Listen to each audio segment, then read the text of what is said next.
नमस्ते, हम रुचि आबि चुकल छी अपन चैनल मिथिला कल्चर पर। अहाँ सब गोटे के हम स्वागत करै छी। आइ हम चौड़चन पाबनि के मंत्र लऽ के एलहुँ हैं।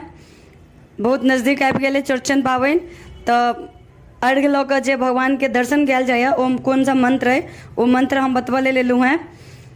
तऽ ई मंत्र सुनि लिअ। दूटा मंत्र है हमारे पास, एकटा अर्घ उठाबऽ के लेल और एकटा अछि प्रार्थना मंत्र। तो दोनों मंत्र सुन लिया। सब क्यों ई रटि लेब। जिनकर घर में बुजुर्ग महिला छथिन या जे भी पूजा करै छथिन, जिनका से ई संभव है वो मंत्र याद कऽ लेब, किया तऽ हर बेर पूजा पाबनि आबैए तऽ ई मंत्र याद रहक चाही। तो याद कऽ लेब सब गोटे ई मंत्र, और ई मंत्र के संगे कोनो भी अर्घ उठायब और दर्शन करब भगवान के। तो ई मंत्र अछि सिंह प्रसेन मवधि सिंहो जामवत हता सुकुमारक मरोधीस तव रुष्या समन्तक। ई भऽ गेल अर्घ उठबा के। प्रार्थना सुन लिया।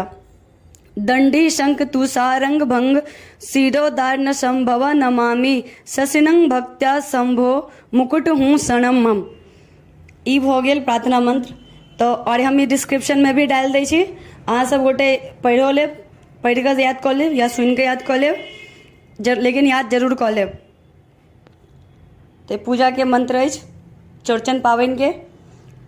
सब क्यों ई मंत्र के साथ में अर्घ उठायब, भगवान के दर्शन करब और मिथिला संस्कृति से जुड़ल रहल। हमर चैनल पर वीडियो अहाँ सबके नीक लागैए तऽ हमर चैनल के सब्सक्राइब करब, लाइक करब, कमेंट जरूर करब। किछु दिक्कत होइ छै ओहिमे तऽ सब्सक्राइब जरूर करब। जय मिथिला, जय मैथिल।